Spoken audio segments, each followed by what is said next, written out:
Show. Gravando. Boa tarde a todos mais uma vez. Boa tarde aos nossos amigos espectadores do YouTube. E vamos lá. A gente vai falar sobre trocas gasosas e controle neural da respiração. Para que a gente entenda as trocas gasosas, é importante que tenhamos em mente alguns conceitos.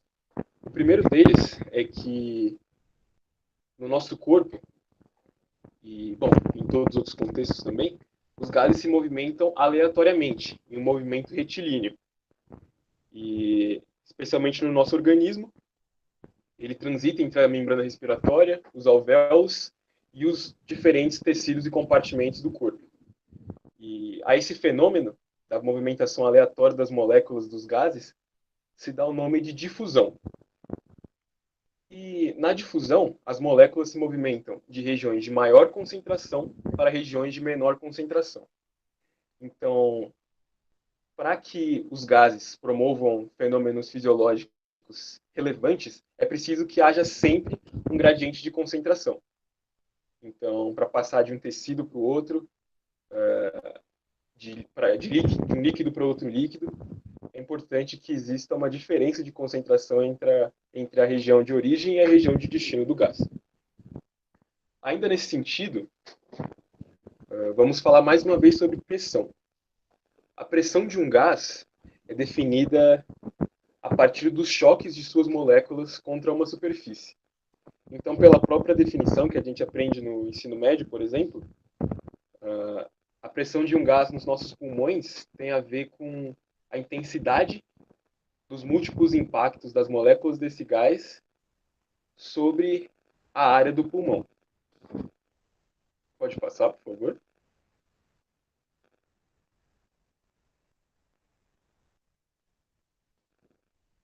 Ainda sobre pressão, uma ideia muito importante é a pressão parcial, que é a pressão que um gás exerceria se fosse o único a ocupar determinado volume. Então, se nós pensarmos no ar em nossos pulmões, ele é uma mistura de gases, né? De substâncias no estado gasoso. Temos o nitrogênio, o oxigênio, o vapor d'água, que umidifica o ar atmosférico no trato respiratório superior. E cada um desses gases que compõem a mistura tem uma pressão parcial, que é precisamente a mesma que esse gás teria se ele fosse o único a ocupar o espaço do pulmão, por exemplo. Cabe pontuar, então, que a pressão total de uma mistura de gases, que é a situação do ar dentro dos nossos pulmões, é a soma das pressões parciais dos gases que a compõem. Então, usando esse exemplo ainda, a pressão total do ar em nossos pulmões é igual à soma da pressão parcial do nitrogênio, da pressão parcial do oxigênio, das pressões parciais dos demais gases que compõem o ar atmosférico e da pressão parcial do vapor d'água. E a participação de cada gás na pressão total da mistura é proporcional à sua proporção na composição da mistura. Não sei se ficou claro, né? A gente já conhece essa lei do ensino médio, mas se 50% de um gás for oxigênio, por exemplo, o oxigênio vai estar contribuindo com 50% da pressão da mistura. Bom, nessa introdução é só isso, e agora a gente pode passar. Tá, então continuando, gente. Agora falando propriamente das trocas gasosas, né, alveolares e teciduais. Lembrando que essa é a principal função, né, do sistema respiratório, realizar essas trocas gasosas. A primeira coisa que a gente precisa ter em mente é que o ar que de fato vai participar dessas trocas gasosas é o ar alveolar, que corresponde mais ou menos a uns 350 ml. Se a gente pensa nessa quantidade comparado com a quantidade total de ar que eu tenho no meu trato respiratório, esses 350 ml eles são uma porção relativamente pequena, né, desse total. Então, né, lembrando assim, que ao longo do trato respiratório tem o ar atmosférico, né, que não necessariamente está realizando troca gasosa. Então, se eu quisesse esvaziar todo o ar presente no meu trato respiratório, por meio das trocas gasosas, né, eu ia gastando de 350 em 350 até esvaziar tudo. Ou seja, né, a substituição do ar alveolar por ar atmosférico é uma substituição muito lenta, né, justamente porque é um volume muito pequeno o do ar alveolar. Só que essa substituição, que ela é, né, consideravelmente lenta, ela é muito importante, porque enquanto o ar que está no meu, o ar atmosférico que está no meu trato respiratório, ele não está participando da troca gasosa, ele está sendo aquecido, ele está sendo umidificado, ele já foi filtrado, possivelmente tem algum micro-organismo que está sendo eliminado. Então, tudo isso é importante, né, para preparar esse ar para que, quando ele de fato vá ser destinado para troca gasosa, essas trocas elas aconteçam de maneira adequada. Tudo isso, né, evita, por exemplo, ter oxigenação excessiva nos tecidos ou alterar o pH, entre outras coisas. As trocas gasosas em si, né, quando a gente pensa na troca de CO2 e O2, basicamente esses gases vão fazer, entre aspas, assim, caminhos alternativos, né? Então, o CO2, que resulta do metabolismo celular, ele vai ser direcionado para a circulação até chegar no capilar alveolar, e de lá vai ser direcionado para o alvéolo. O O2 vai fazer o contrário, né? Ele está no alvéolo, vai ser direcionado para o capilar e por meio da circulação vai chegar nos tecidos. Tudo isso acontece, né, essa troca entre capilar e alvéolo, e capilar e tecidos, tudo isso vai acontecer por difusão simples. Então, como a gente acabou de ver, uma vez que é uma difusão, os gases vão se difundir de uma área de maior pressão parcial para uma área de menor pressão parcial, né? Todo esse trajeto, né, que os gases fazem dos tecidos para a circulação e depois para os alvéolos, esses gases eles estão em formas específicas. Então, o O2 está em uma forma específica, o CO2 também está em uma forma específica que a gente vai ver daqui a pouco. Mas, pensando propriamente nas trocas gasosas alveolares, a gente tem que lembrar lá da membrana respiratória que a gente viu lá na primeira monitoria, né, que está ilustrado aqui. Então, existem alguns componentes importantes nessa membrana que vão constituir ela, né? Primeiro, a gente tem uma camada de surfactante, né? Aqui é o alvéolo, aqui é o capilar, tá? Então, primeiro a gente tem uma camada de surfactante, depois a gente tem um epitélio alveolar, seguido da membrana basal desse epitélio alveolar. Pode ou não existir esse espaço intersticial, em algumas regiões ele não vai existir. Depois a gente tem a membrana basal do capilar, tá? Aí essa membrana pode estar unida com essa em alguns lugares. E por fim a gente tem o endotélio capilar propriamente dito. Então os gases vão se difundir através dessa membrana aqui. Pensando nesses componentes, existem alguns fatores que vão afetar a difusão desses gases pela membrana. Então, o primeiro fator que a gente pode pensar é a espessura dessa membrana. Essa membrana, ela é bastante fina, né? Justamente para poder proporcionar essa difusão dos gases. Mas ela não deixa de ser, de certa forma, uma barreira, né? Então, se eu tenho algum tipo de espessamento nela, por exemplo, um aumento da produção de surfactante, né, que vai espessar essa membrana, eu vou estar dificultando essa difusão dos gases. Por outro lado, a área de superfície dessa membrana é um fator que facilita, que propicia a difusão dos gases. Então, quanto mais ar eu tiver em contato com a parede aqui, né, dessa membrana, mais favorecida vai ser a minha difusão. E aí, se eu aumento essa área superficial, por exemplo, com mais alvéolos abertos, eu vou ter uma difusão maior, uma taxa de difusão maior dos gases. Um outro fator que pode influenciar é o coeficiente de difusão dos gases na substância da membrana, né? Então, a gente sabe que ao longo de todo o trato respiratório, esse gás, né, o ar, ele é preparado para essa difusão. Então, ele é aquecido, umedecido, e os próprios componentes aqui também da membrana, eles favorecem essa difusão, tá? Que favorecem com que os gases passem por ela. E, por fim, a gente tem a diferença de pressão parcial dos gases entre as duas faces da membrana, né? Sempre lembrando que são processos de difusão, então os gases vão de uma área de maior pressão parcial para uma área de menor pressão parcial. E aí, para finalizar, tendo em mente todos esses fatores aqui, a gente pode chegar nessa expressão aqui, da expressão da taxa de difusão. A gente tem que a taxa de difusão dos gases que vão passar por essa membrana, tanto do O2 quanto do CO2, ela é diretamente proporcional ao gradiente de concentração desses gases, diretamente proporcional à área de superfície da membrana e diretamente proporcional à permeabilidade dessa membrana. Por outro lado, a taxa de difusão ela é inversamente proporcional à espessura aqui dela. Tá? Dessa parte aqui era isso. Legal, pessoal. Então agora a gente vai falar um pouco sobre o transporte de gases no sangue. E a gente vai começar com o transporte de oxigênio. A solubilidade do oxigênio no sangue é muito baixa. Então, de todo o oxigênio que vai ser transportado pelo sangue, somente cerca de 2% vai ser dissolvido no sangue. Os outros cerca de 98% vão ser transportados ligados à hemoglobina. E como é a hemoglobina? Eu vou falar brevemente porque vocês veem melhor em bioquímica, né?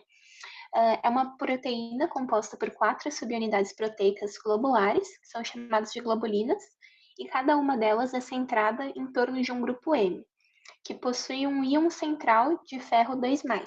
Esse íon central de ferro pode se ligar reversivelmente com o oxigênio, formando o que a gente chama de oxihemoglobina. É importante, então, lembrar que cada molécula de hemoglobina pode, então, carregar até 4 moléculas de oxigênio. Daí, uma coisa interessante é pensar que cada hemácia contém cerca de 250 milhões de moléculas de hemoglobina. Então, é muito oxigênio que cada hemácia pode carregar. E daí, pode passar o slide. Obrigada. Daí, a gente tem esse equilíbrio aqui em amarelinho, que é o equilíbrio entre o oxigênio e a hemoglobina, em que a ligação entre os dois vai formar a oxihemoglobina. Considerando que, em condições normais, a quantidade de hemoglobina vai ser mais ou menos constante, a gente tem que o que vai determinar se haverá ou não ligação entre hemoglobina e o oxigênio vai ser a pressão parcial de oxigênio. Se a pressão parcial de oxigênio for alta no sangue, o equilíbrio vai ser deslocado para a direita, favorecendo a formação de oxihemoglobina. Se a pressão parcial de oxigênio for baixa, o equilíbrio vai ser deslocado para a esquerda, favorecendo a liberação de oxigênio pela hemoglobina. Isso, então, a gente vai ver em duas situações. Nos alvéolos, a gente tem uma pressão parcial de oxigênio no ar alveolar muito maior do que no sangue dos capilares. Com isso, o oxigênio dos alvéolos vai se difundir para o sangue dos capilares e de lá para as moléculas de hemoglobina.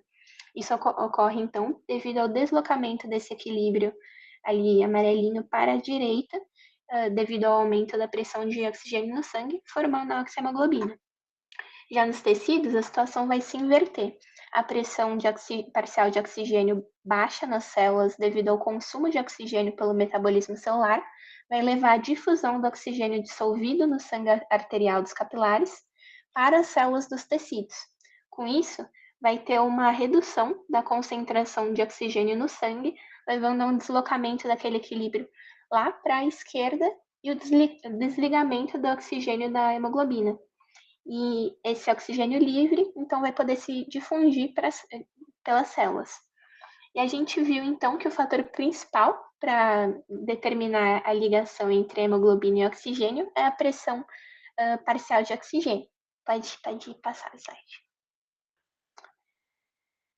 E essa ocupação da hemoglobina por oxigênio pode ser expressa em porcentagem, que é a porcentagem de saturação da hemoglobina, ou seja, quantidade percentual dos sítios de ligação, aqueles íons de ferro, que estão ligados ao oxigênio. E é importante a gente conhecer o gráfico de saturação da hemoglobina. Nesse gráfico, a gente pode ver que a curva de saturação da hemoglobina começa a se achatar bem cedo, devido à grande afinidade da hemoglobina com o oxigênio.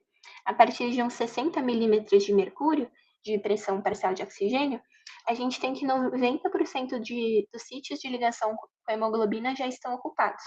O que é importante porque reduções da pressão parcial de oxigênio alveolar significativas, por exemplo, de 100 milímetros de mercúrio para 60, acabam não afetando tanto a saturação da hemoglobina e, portanto, não prejudicam tanto o transporte de gás. E, por fim, eu quero que vocês vejam nesse gráfico também que, mesmo em concentrações mais baixas de oxigênio, como na pressão de 40 milímetros de mercúrio, que é da célula em repouso, a maior parte dos sítios de ligação com a hemoglobina da hemoglobina com o oxigênio permanecem ligados ao oxigênio.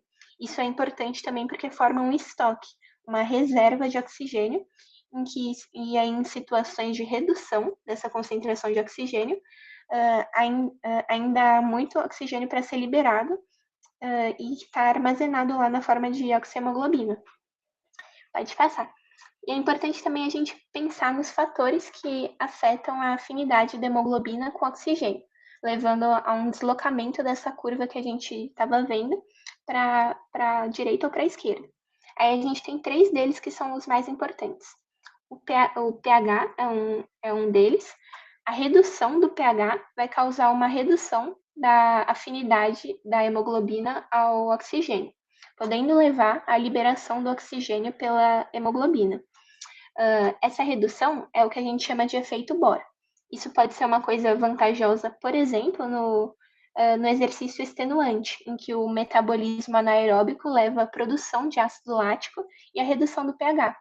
Então, o deslocamento dessa curva vai fazer com que haja uma liberação grande de oxigênio para esses tecidos, para eles usarem no seu metabolismo, para obtenção de energia para esse exercício.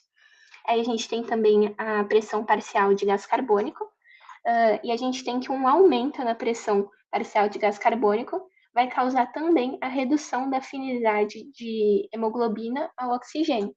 Essa redução da afinidade é chamada de efeito carbonino. Isso pode ser útil, por exemplo, na perfusão tecidual. Se a gente imaginar um tecido que está sendo suprido por uma artéria, a difusão do gás carbônico acumulado nesse tecido para o sangue dessa artéria vai fazer com que seja reduzida a afinidade da hemoglobina com o oxigênio lá, e que essa hemoglobina libere mais oxigênio para as células. Isso aumenta, deixa mais eficiente a troca gasosa e a perfusão tecidual. E a gente tem também a temperatura. A temperatura. É que eu estava achando que não estava ali o gráfico, mas está assim. Quanto maior a temperatura, menor a afinidade da hemoglobina com o oxigênio e aí também a liberação do oxigênio. Isso pode ser útil também numa situação de exercício em que a temperatura do seu corpo vai aumentar um pouco e aí vai ter uma maior quantidade de oxigênio sendo liberado para suas células. Agora pode passar. Obrigada. Agora a gente vai falar um pouco sobre o transporte do gás carbônico. Como vocês sabem, o gás carbônico se acumula nas células pela respiração celular e ele precisa ser removido, porque ele é tóxico em concentrações altas, leva à acidose e tananã. E aí o gás carbônico é mais solúvel no sangue do que o oxigênio, mas ele está em concentrações muito altas para ser dissolvido totalmente. Então ele vai ser transportado em 3 formas diferentes, a partir do momento que ele é captado nos tecidos. A primeira delas é a dissolução no plasma do sangue venoso. Então, aproximadamente 7% vai ser dissolvido no plasma. O restante do gás carbônico vai entrar na hemácia. E lá na hemácia ele pode seguir 2 caminhos. O primeiro é que cerca de 20% do gás carbônico vai se ligar à hemoglobina, em grupamentos que são os grupamentos amino, né, da hemoglobina. Então, essa ligação não é no sítio de ligação do oxigênio, mas vai reduzir a afinidade da hemoglobina com o oxigênio. E aí, 70% desse gás carbônico vai ser convertido em bicarbonato. E como que vai ser essa conversão? Pode passar o slide. Para a conversão do gás carbônico em bicarbonato, vai ter a ação da enzima anidrase carbônica, que está presente em alta concentração dentro das hemácias. Ela catalisa a reação entre a água e o gás carbônico, que se combinam e formam, assim, tipo, hiper rapidamente o ácido carbônico, que vai se dissociar em H+, em bicarbonato. Esse bicarbonato vai sair em parte das hemácias por antiporte com íon cloreto, então cloreto entra e bicarbonato sai, E o excesso de H+ formado também pode se ligar à hemoglobina. E aí, quando esse sangue chegar nos capilares alveolares, tudo meio que vai se inverter, né? Não sei se... Pera, eu tô confusa com a ordem dos slides. Pode passar o slide. Isso, tudo meio que vai se inverter. O que acontece é que lá a pressão do gás carbônico no sangue é maior do que a no ar alveolar. Por isso, o gás carbônico dissolvido no sangue vai se difundir para o ar alveolar e a pressão de gás carbônico no sangue vai diminuir. Com a redução da pressão parcial de gás carbônico, o equilíbrio daquela reação da anidrase carbônica vai ser deslocado para a esquerda, no sentido de consumo de H+ de bicarbonato e de formação de gás carbônico e água. O H+ necessário para essa reação vai ser liberado da hemoglobina, que tinha a parte que estava associada à hemoglobina, e aí é aí que entra aquele bicarbonato que tinha ficado solto no sangue.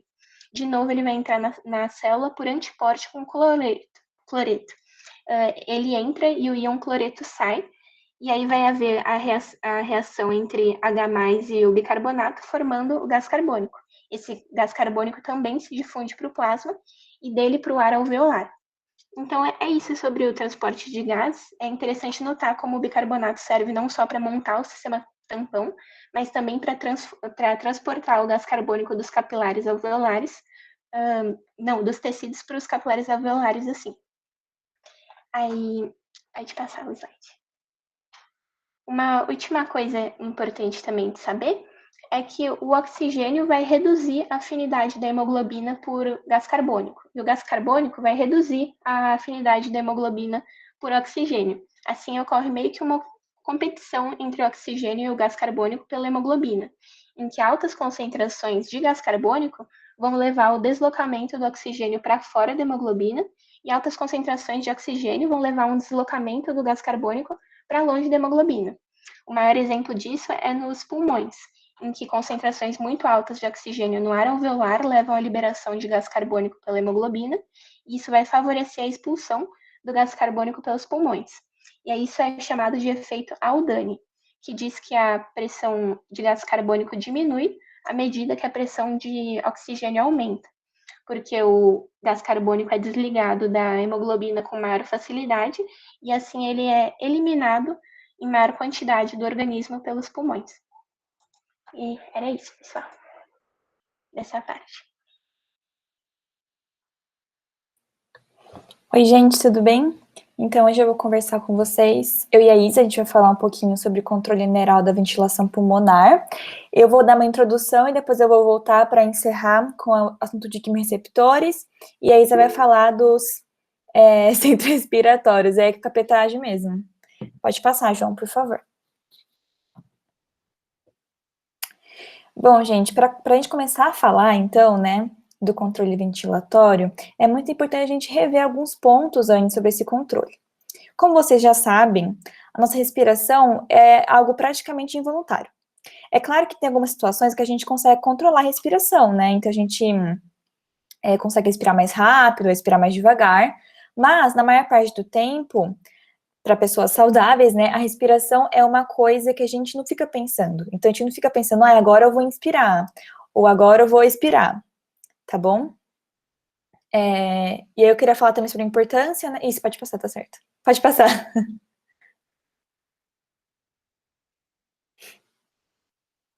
Bom, então vamos lá. A respiração, né, ela possui um início espontâneo que vai ter origem lá no sistema nervoso central, que é no bulbo, né, que aí você vai falar daqui a pouquinho mais sobre o centro ventilatório. E aí, centro ventilatório, ele vai gerar um ritmo espontâneo, né, de respiração.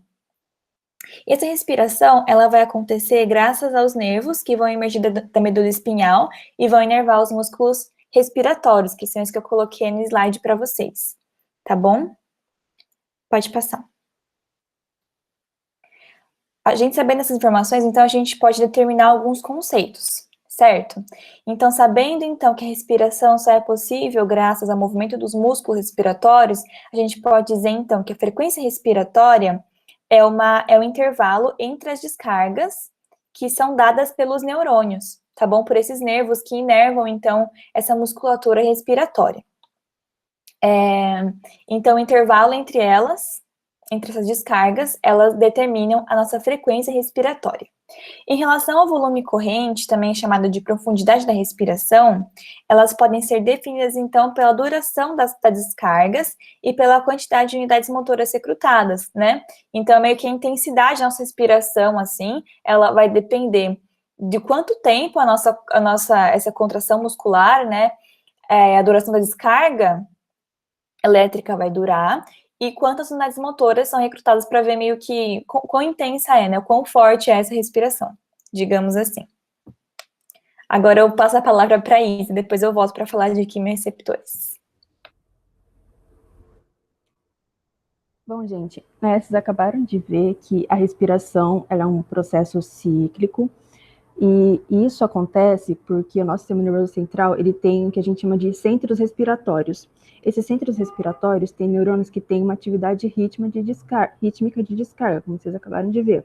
Então, eles disparam e transmitem esse sinal para os nervos que inervam os músculos respiratórios, que, consequentemente, acompanham esse ritmo. Vai ter uma sintonia entre esses disparos e as ações musculares. E é daí que a gente tem o ciclo inspiração e expiração. Pode passar, por favor, João. Esses centros, eles são submetidos a diversas influências que vão alterar o padrão respiratório para garantir uma homeostasia do nosso organismo.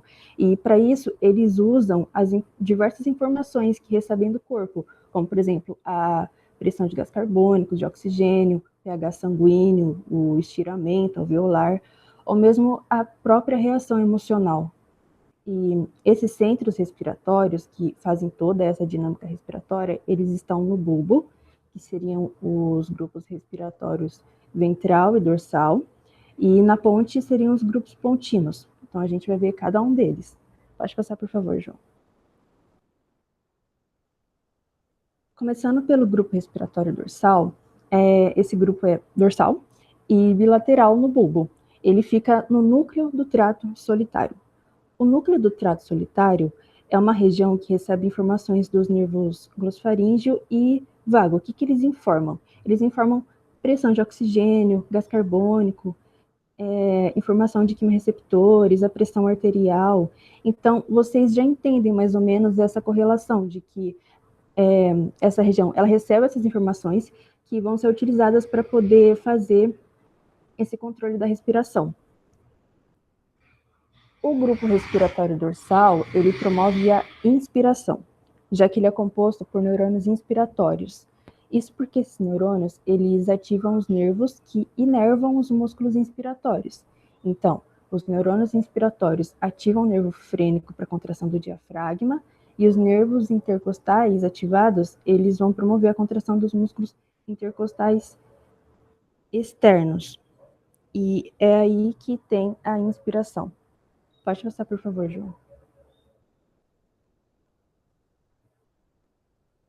Partindo para o grupo respiratório ventral, esse grupo ele tem ação dupla. Ele promove tanto a inspiração quanto a expiração. A inspiração acontece da mesma forma como eu acabei de explicar para vocês. Ativação dos nervos frênico-intercostais para a contração do diafragma e dos músculos intercostais externos. No grupo respiratório ventral, a gente tem o complexo pré-Bose, que atua como um gerador central de padrão, ou seja, ele tem um grupo de neurônios que vão disparar com um ritmo repetitivo, cíclico, que vão dar esse ritmo para a respiração, esse ciclo inspiração, expiração. Pode passar, por favor, João.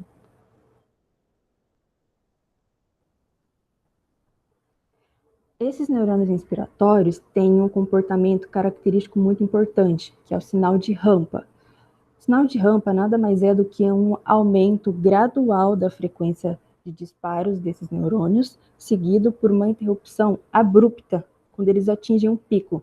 Então, olhando aqui para o gráfico na direita, vocês veem que os neurônios começam a disparar cada vez mais rápido, até que eles atingem um pico e param abruptamente. Isso é muito importante para que a entrada de ar nos pulmões ocorra com uma velocidade constante e não abruptamente.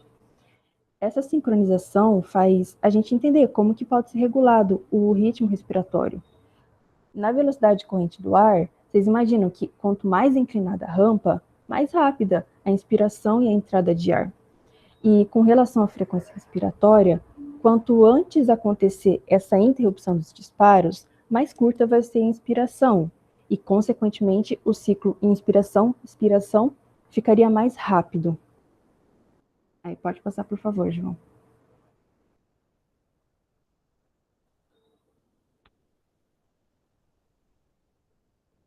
Com relação aos neurônios expiratórios do grupo respiratório ventral, esses neurônios, eles promovem uma expiração ativa.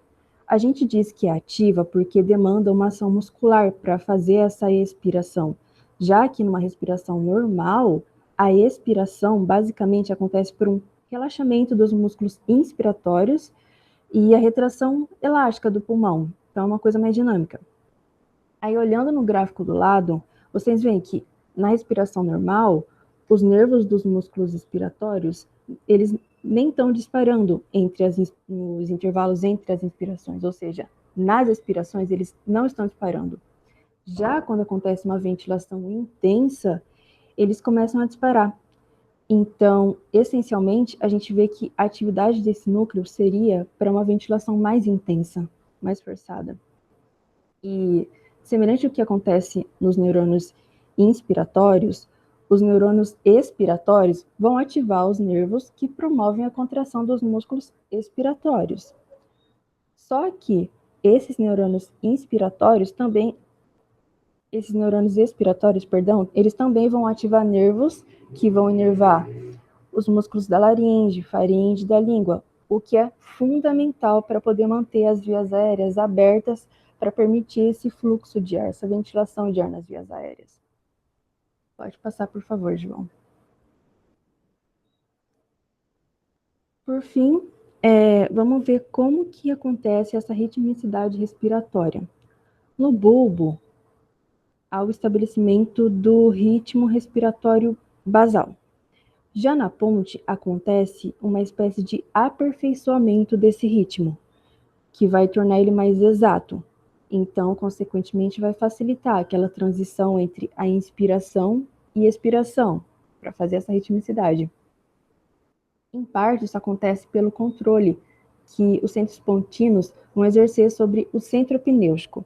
O centro pnêutico, ele recebe e integra várias informações aferentes que vão poder finalizar a inspiração. Muito importante para dar essa ritmicidade. E ele vai sofrer um controle da ponte, e é isso que dá esse aperfeiçoamento do ritmo. Basicamente é isso, agora é você, Ti.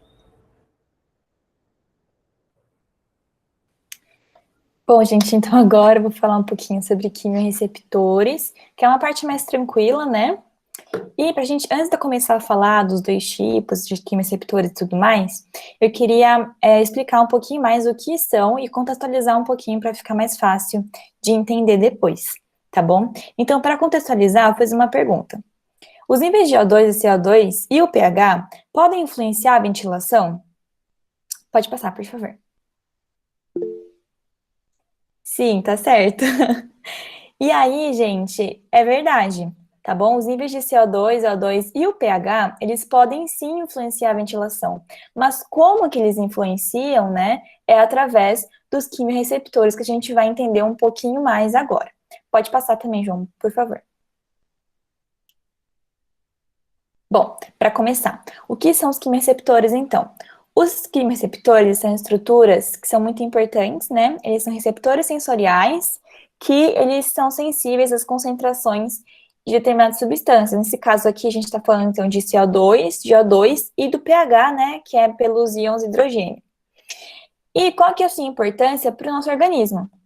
Os quimiorreceptores, eles são muito importantes porque eles vão promover o aumento da ventilação quando necessário, tá bom? Então, como eles são sensíveis aos níveis de CO2, O2 e pH, quando eles perceberem que tem algo errado, eles vão, então, promover a ventilação para que esse problema seja corrigido, tá? E aí, a gente tem, eles têm a mesma função, tá bom? Os dois tipos, que é promover a ventilação, mas a gente tem dois tipos e eles têm tipo, umas peculiaridades, tá bom? Pode passar, por favor. Primeiro, vamos falar um pouquinho, então, sobre os quimireceptores centrais. Eles têm esse nome, né, de centrais, porque eles ficam lá no bulbo, no mesmo lugar que o centro respiratório, né? E aí, gente, os quimireceptores centrais, como eles ficam lá no bulbo, eles têm contato direto com o líquido cerebroespinhal, ou líquor, ou líquido cefalorraquidiano, tem vários nomes, né? Para quem não sabe, esse líquido aqui é um líquido que ele vai contornar, né? Ele vai envolver o sistema nervoso central, porque ele funciona como uma proteção, assim, para o sistema nervoso central, tá bom? Então, como esses quimireceptores estão lá no bulbo, eles têm contato direto, então, com o líquor, tá?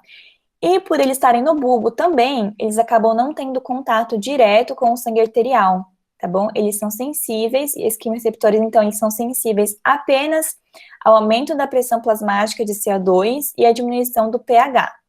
E aí a gente fala, voltando um negócio aqui, né? A gente fala, então, que não tem contato direto com o sangue arterial, porque ele, na verdade, tem um contato indireto com o sangue arterial, tá bom? Isso porque o sangue arterial e o sistema nervoso central, ele é separado por uma estrutura que a gente chama de barreira hematoencefálica. Essa barreira é uma estrutura que ela vai permear o sistema nervoso central, porque ela funciona como um filtro, tá bom? Porque tem muitas substâncias que podem ser tóxicas para o nosso sistema nervoso, então é por isso que é muito importante essa barreira tá lá para filtrar o que chega e o que não chega no nosso sistema nervoso central, tudo bem? Pode passar agora para essas imagens. Estava no slide da Maria Andréia, eu peguei para explicar um pouquinho. Então, gente, vamos pegar essa imagem da minha esquerda agora, que está falando sobre um esqueminha aqui, né, do bulbo, do líquido cerebroespinhal e do capilar. Então, percebam aqui, né, que a gente tem, então, a barreira hematocefálica que está separando o líquido cerebroespinhal do capilar. E uma coisa muito importante é que, apesar de muitas coisas não passarem pela barreira, uma coisa que passa com muita facilidade é o gás carbônico, tá bom? O dióxido de carbono. Então, o que isso significa? Quando a gente tem um aumento da pressão plasmática, né, de gás carbônico no nosso sangue arterial, como ele consegue passar pela barreira, se a gente tem um aumento no sangue arterial, a gente também vai ter um aumento no líquido cerebroespinhal, já que o gás carbônico, ele consegue passar pela barreira hematoencefálica, tá bom? Aqui no líquido cerebroespinhal, então, percebam que tem essa equaçãozinha aqui, tá bom? Que o gás carbônico, ele vai se dissociar e vai formar íons H+, e vai formar bicarbonato, tá? E aí, a gente vai ter, então, quando tem o aumento, então, na concentração de gás carbônico, vai ter no sangue, vai ter também no líquor, e quem vai perceber isso são os quimireceptores centrais, tá bom? Então, aqui a gente tem o bulbo, essa estruturinha amarela aqui é o bulbo, também chamado de medula oblonga, que tá aqui na imagem ao lado, né? Também tá com outro nome, mas é a mesma coisa. E aí, gente, os quimireceptores centrais, eles já estão no centro respiratório, tá bom? Então, eles só vão promover a ventilação, tá? Do jeito que a Isa explicou. Na imagem ao lado, à sua direita, vai ter uma imagem que explica a mesma coisa, tá bom? Só dá para ver um pouquinho melhor aqui, tem até as hemácias aqui, né? A barreira hematocefálica, mas é a mesma coisa, tá bom, gente? Então, se tem aumento no sangue arterial de gás carbônico, vai ter também no líquor, porque a barreira hematocefálica, ela permite a passagem de dióxido de carbono. Então, por isso, a gente tem um, vai ter em outro, e aí o quimireceptor central reconhece isso e já manda uns comandos para o nosso organismo poder corrigir essa situação, tá bom? Pode passar, por favor, João.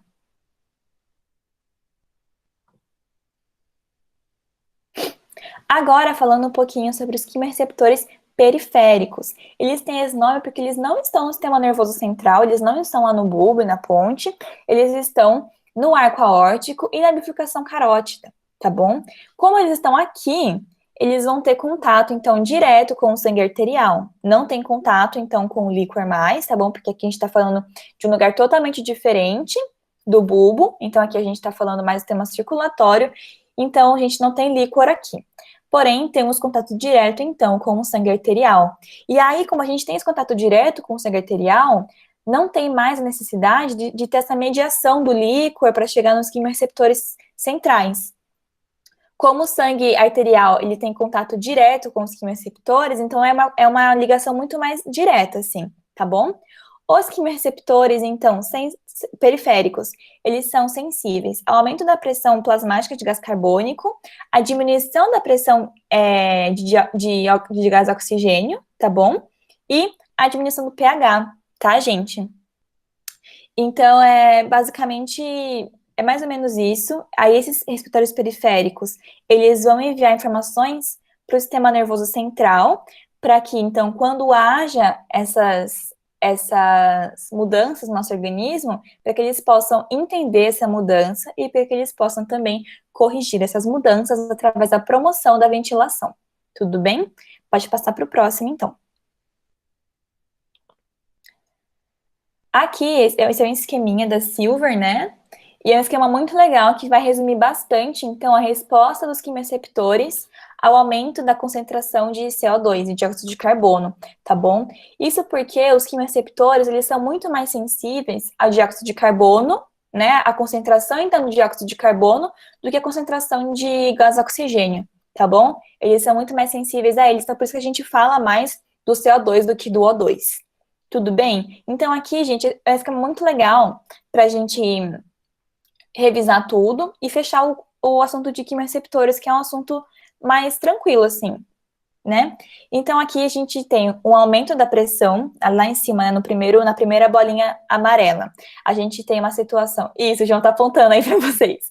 Temos uma situação de aumento da pressão plasmática de dióxido de carbono, e aí percebam, então, que vai ter, então, um aumento, né, na pressão plasmática no líquido cefaloquidiano, ali onde o João está apontando, e também, ao mesmo tempo, vai ter um aumento no sangue arterial também, da pressão plasmática de CO2.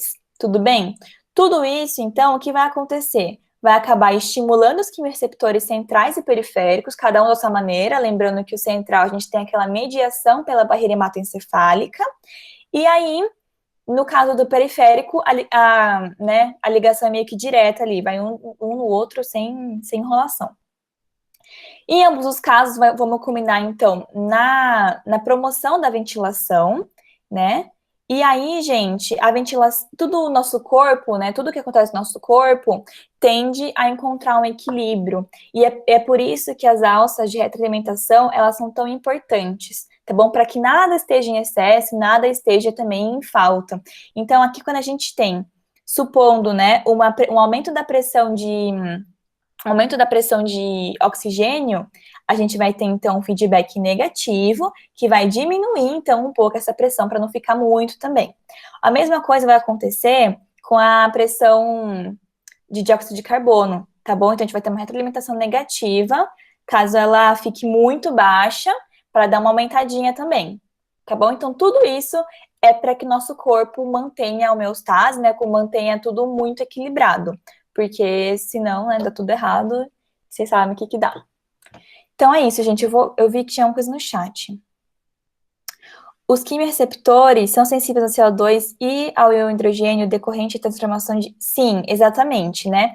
Então, o CO2, quando ele entra em contato com o líquor, ou até mesmo no sangue por causa do plasma, ele vai ter contato com água, então ele vai se dissociar. Eu acho que é esse o nome, né, dissociação, não sei, não lembro mais muito de química. Mas aí vai formar, então, bicarbonato e íon hidrogênio. E esse íon hidrogênio, então, ele vai ser responsável por alterar o pH. E o bicarbonato é muito importante porque a Babi falou que é o tampão, tá bom? Para o sistema tampão. E isso é muito importante, inclusive, pro líquido cefalorraquidiano, tá bom? Porque no líquido cefalorraquidiano a gente não tem muitas proteínas. Então, o bicarbonato, ele é uma das poucas proteínas que tem que vai fazer o tampão pro líquor, né? Então, ele é muito importante lá, é mais importante ainda lá no sistema nervoso central. Ah, imagina. Agora o Fábio perguntou, no aumento da ventilação, os quimiorreceptores, no caso, estimulam GRV e O que são essas siglas? Eu não estou entendendo, perdão. Acho que eu estou um pouco atrasada. O que é GRV e GRD? GRV e GRD é grupo respiratório ventral e dorsal. Ah, então a Isa que vai falar, porque essa parte eu não estudei.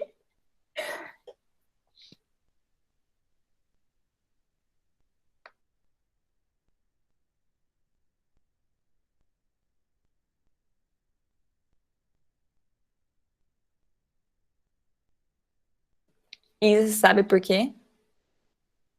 Porque eu não estudei essa parte aí que você apresentou, perdão. Eu tava falando com o áudio mutado, desculpa. Ah, tá bom, então. Pode falar de novo, então. Mas então, o que acontece é assim, lá no tronco encefálico, ele recebe essas informações dos quimiorreceptores, como que está a acidez, a pressão parcial a pressão de oxigênio, gás carbônico, etc. e tal. No aumento da ventilação, essas informações que ele vai receber, que esse tronco encefálico vai receber, esses centros respiratórios, eles vão meio que indiretamente estimular, entende? Porque os centros respiratórios, eles simplesmente recebem indiretamente essas informações e vão mudar o ritmo respiratório. É basicamente isso. Então, sim, eles estimulam indiretamente o grupo respiratório dorsal e o ventral para alterar essa ritmicidade para manter a homeostasia do organismo. Fez sentido?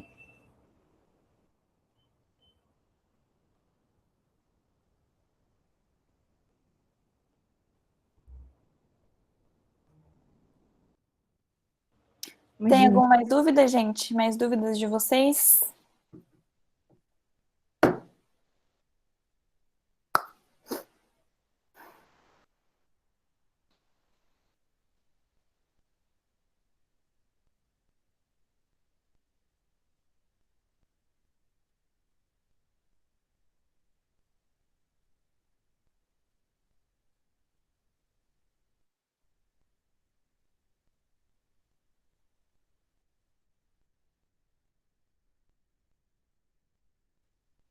Beleza, então, gente. Acho que a gente pode encerrar, então, a reunião, né?